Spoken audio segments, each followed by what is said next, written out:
പെരുമ്പാവൂരിലെ നിയമവിദ്യാർത്ഥിനിയുടെ വധക്കേസിൽ ശിക്ഷിക്കപ്പെട്ട അമീറുൽ ഇസ്ലാമിന്റെ വധശിക്ഷ ശരിവെച്ച് ഹൈക്കോടതി ഡിവിഷൻ ബെഞ്ചാണ് വിചാരണ കോടതി വിധി ശരിവെച്ചത്.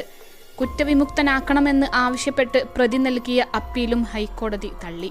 Justice PB Suresh Kumar, justice S Manu എന്നിവരടങ്ങിയ ഡിവിഷൻ ബെഞ്ചാണ് വിധി പ്രസ്താവിച്ചത്. കൊച്ചിയിലെ വിചാരണ കോടതിയാണ് നേരത്തെ അമീറുൽ ഇസ്ലാമിനെ വധശിക്ഷയ്ക്ക് വിധിച്ചത്.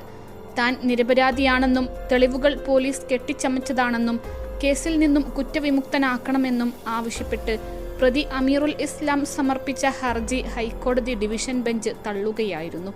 നിലവിലെ നിയമം അനുസരിച്ച് വിചാരണ കോടതി വധശിക്ഷ വിധിച്ചാൽ അതിന് ഹൈക്കോടതിയുടെ അനുമതി ആവശ്യമാണ്. ഇതനുസരിച്ചാണ് സംസ്ഥാന സർക്കാർ വധശിക്ഷയ്ക്ക് അനുമതി തേടി ഹൈക്കോടതിയിൽ അപേക്ഷ നൽകിയത്. DNA സാമ്പിളുകൾ ഉൾപ്പെടെയുള്ള ശാസ്ത്രീയ തെളിവുകൾ പരിശോധിച്ച ശേഷമാണ് വധശിക്ഷ ശരിവെച്ചുകൊണ്ടുള്ള ഹൈക്കോടതി ഉത്തരവ്. കോടതി വിധി കേൾക്കാൻ കൊല്ലപ്പെട്ട പെൺകുട്ടിയുടെ അമ്മയും സഹോദരിയും കോടതിയിൽ എത്തിയിരുന്നു. കൊലപാതകം, ലൈംഗിക പീഡനം, അതിക്രമിച്ചു കയറൽ, മാരകമായി മുറിവേൽപ്പിക്കൽ തുടങ്ങിയ കുറ്റങ്ങളാണ് അസം സ്വദേശിയായ അമീറുൽ ഇസ്ലാമിനെതിരെ തെളിഞ്ഞത്. താൻ കുറ്റം ചെയ്തിട്ടില്ലെന്നും പോലീസ് കെട്ടിച്ചമച്ച തെളിവുകളാണ് തനിക്കെതിരെ വിചാരണ കോടതി പരിഗണിച്ചതെന്നുമാണ് പ്രതി അപ്പീലിൽ വാദിച്ചത്. +2 ഡിഗ്രി കഴിഞ്ഞവർക്ക് വേൾഡ്സ് ഫസ്റ്റ് AR/VR ക്ലാസ് റൂമിലൂടെ സ്മാർട്ട് ഫോൺ എഞ്ചിനീയർ ആവാം. കൂടുതൽ അറിയാൻ വിളിക്കൂ ബ്രിഡ്കോ ആൻഡ് ബ്രിഡ്കോ. കൊല്ലപ്പെട്ട യുവതിയുടെ പേര് വിചാരണ നടപടികളുടെ ആദ്യഘട്ടത്തിൽ കോടതി രേഖകളിൽ ഉപയോഗിച്ചിരുന്നെങ്കിലും അന്തിമ വിധിന്യായത്തിൽ ഒഴിവാക്കിയിട്ടുണ്ട്. മരണശേഷവും ഇരയുടെ സ്വകാര്യതയെ മാനിക്കാനാണ് യുവതിയുടെ പേരിന് പകരം ഇംഗ്ലീഷ് അക്ഷരമാലയിലെ J എന്ന അക്ഷരം ഉപയോഗിക്കുന്നതെന്നും കോടതി രേഖപ്പെടുത്തി.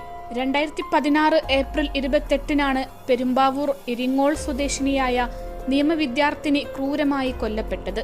വീടിനുള്ളിൽ കൊല്ലപ്പെട്ട നിലയിൽ കണ്ടെത്തിയ യുവതി പീഡനത്തിന് ഇരയായെന്നും ശരീരത്തിൽ 38 മുറിവുകളുണ്ടെന്നും പോസ്റ്റ്മോർട്ടം റിപ്പോർട്ടിൽ വ്യക്തമായിരുന്നു. ഏതാണ്ട് 2 ആഴ്ചയ്ക്ക് ശേഷം ജൂൺ 16-നാണ് അസം സ്വദേശിയായ അമീറുൽ ഇസ്ലാമിനെ പോലീസ് അറസ്റ്റ് ചെയ്യുന്നത്. തുടർന്ന് മാസങ്ങൾ നീണ്ട വിചാരണക്കൊടുവിലാണ് അമീറുൽ ഇസ്ലാമിനെ കൊച്ചിയിലെ വിചാരണ കോടതി വധശിക്ഷയ്ക്ക് വിധിക്കുന്നത്. ഈ വിധിക്കെതിരെയാണ് അമീറുൽ ഇസ്ലാം ഹൈക്കോടതിയിൽ അപ്പീൽ നൽകിയത്.